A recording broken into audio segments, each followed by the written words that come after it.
Hi, hello everyone. This is Richard Solomon again, or Cha of my YouTube channel Cha and My Narratives.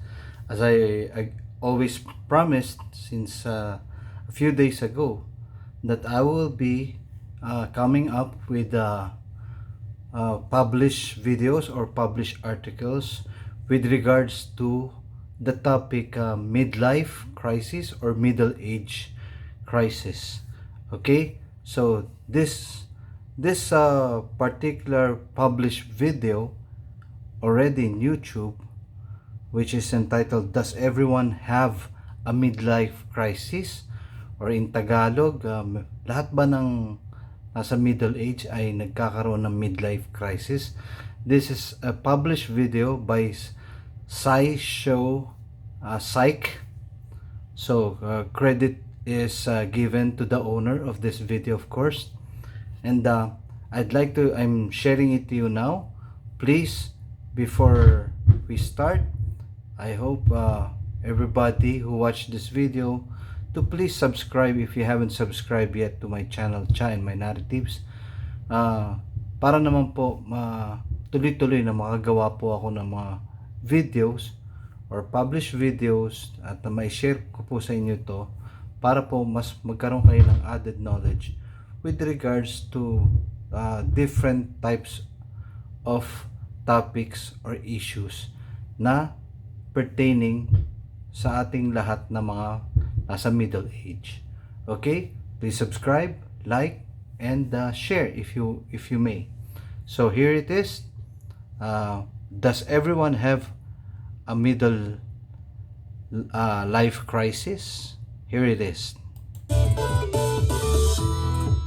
If you haven't gotten to your midlife crisis yet, you're probably not looking forward to it. According to pop culture, people hit their 40s and suddenly become miserable. And to deal with it, they quit their jobs, buy sports cars they can't afford, and have affairs with much younger people. Yikes. Still, if you think about it, it's pretty weird to think that turning a specific age would be enough to make us upend our lives.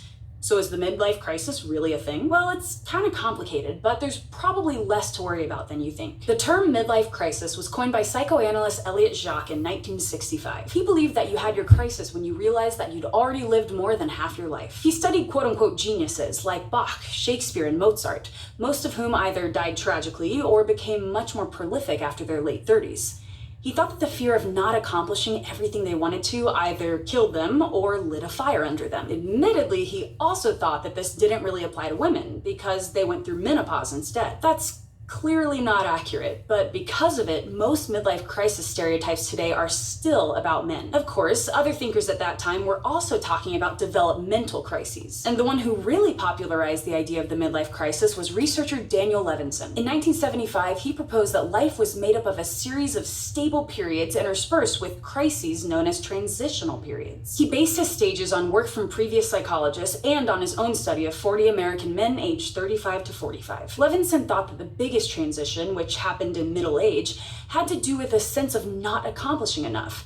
He believed it could be dealt with by learning to set more reasonable goals. Still, tiny sample sizes of one group aren't always reliable, so more recently, researchers have tried looking for the midlife crisis in bigger, more diverse samples, and they seem to have found it. One trend that has emerged is a U-curve in reported happiness levels.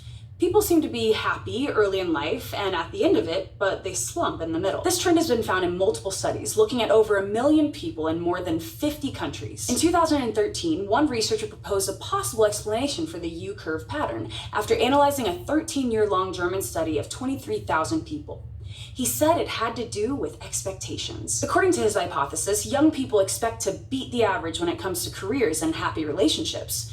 And when things don't quite work out that way, they're disappointed. They do eventually adjust their expectations, but not always fast enough to prevent that disappointment. The result is pessimism and dissatisfaction, a double whammy of misery. But at some point, as they get older, those expectations do align with reality, possibly because, according to some research, the aging brain is less prone to regret. Life starts getting better, and because expectations are lower, it's a pleasant surprise that brings people back up the curve. Now, if this all sounds pretty depressing, it is worth mentioning that the U-curve isn't set in stone. It's still pretty hotly debated for a number of reasons. For one, several recent studies have found that well-being simply increases as we age without the middle age dip. And there are some issues with the studies that showed the U-curve too. Many of them are cross-sectional studies, meaning that they look at lots of different age people and use them to estimate trends over the lifespan. This is different from a longitudinal study, which follows the same subjects over a long period of time. Longitudinal studies can be more accurate for long-term research, but not many have been done about midlife crises.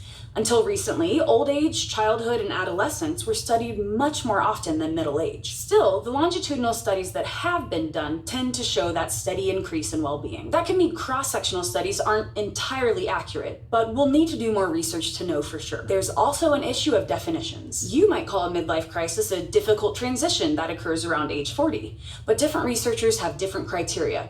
Is it stressful? Is it eventful? Is it internally or externally driven? Even when researchers do agree, the public's definition tends to be much broader. A 1992 study found that just 10% of people had had midlife crises when the researcher determined whether they met the right criteria. But in a 2000 study, when people were directly asked if they'd had a midlife crisis, 26% of them said yes. The public's definition of this is similar to researchers, but tends to include any stress or turmoil encountered between 30 and 65. So the idea of the midlife crisis may prevail in pop culture, partly because we take any stressful event in the middle of our lives and slap that label on it. One way or another, this is definitely a topic that needs more investigation. But the good news is that even if the U-curve does exist, it doesn't mean that middle-aged people are all miserable. On average, studies so far have shown it's actually a pretty small decrease in happiness, not the life-altering angst we associate with the stereotype. So don't worry about it too much. Your job-quitting, Ferrari-buying phase might never arrive. Thanks for watching this episode of SciShow Psych. If you'd like to keep learning about the human mind with us, you can go to youtube.com/SciShow Psych and subscribe. So that's the published video. Does everyone have a middle crisis by the SciShow Psych, which is a borrowed published video. So credit is given to the owner, SciShow Psych. And dito po nagtatapos ang video ito, ang pag-share ko po ng isang published video with regards to the issue or topic about midlife crisis.